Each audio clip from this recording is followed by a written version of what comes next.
Good morning guys. Ngayong umaga lilipat natin to. Ayan makikita nyo. Ang daming tumubo. Ito yung mga pinunla natin na strawberry apple. So tatanim natin dito sa lipat natin sila. Dito sa mga lalagyan. So update pala doon sa mga nauna natin. Itong isa natin buti nabutan natin. Ito yung isang natin Fuji apple. Nakita nyo, ayan Ayan na lang natitira. Kinain na to ng uod ng higad. Buti inabot ko. Kung hindi, ubos to. Walang matitira. Hindi makakalago. Tapos ito yung ating peras. May tumubo na 3 piraso. Peras po to. Tapos yung iba yung naandito sa mga lalagyan na to, peras din to kaso check natin nga. So ayun yung buto niya, patubo pa lang guys. Kita nyo ayun, may madilaw dyan. Ayun yung dilaw po, palabas pa lang po siya, so pabayaan lang natin. May nauna na rito tumubo na isa kaso nadali na nung mga uod nung isang araw, kaya ito na habang natin yun. Yun.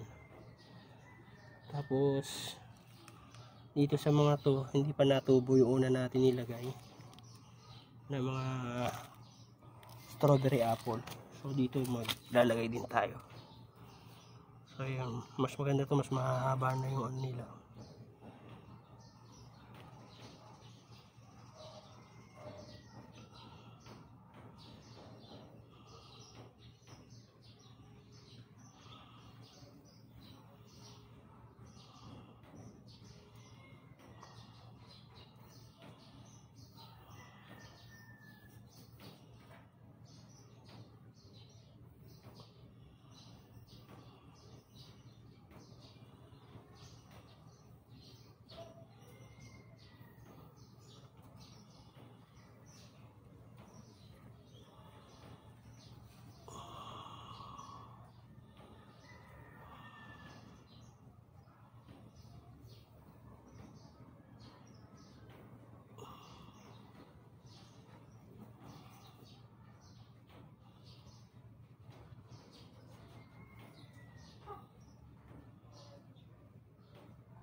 So yun, bawat isang nilagyan natin ng 4 na piraso. So antayin natin yung tumubo.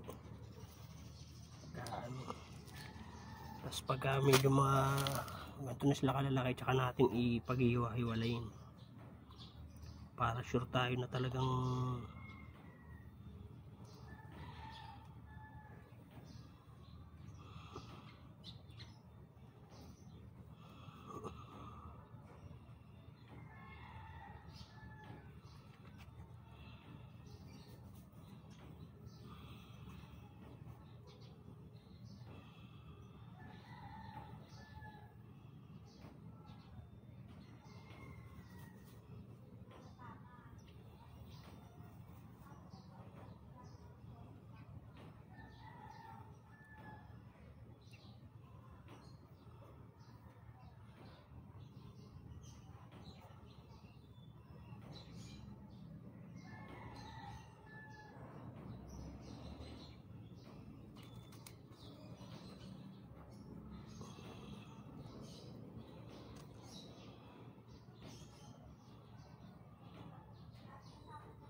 So yun guys, yung muna inano natin, tinanim natin, no? Bali 12 pieces yun na antayin natin. 16 pala, apat na ano sila. So tinira natin itong medyo maiksi pa yung mga tubo. So para pagka medyo mahaba na, tsaka natin sila itatanim. So hanggang dito na lang muna guys. Maraming salamat sa panonood at pagka nagawa tayo ng video update natin dito sa mga pinagpa-practice natin ng mga buto ng mansanas, kung mapapadami natin at mapapalago natin. So happy planting, God bless.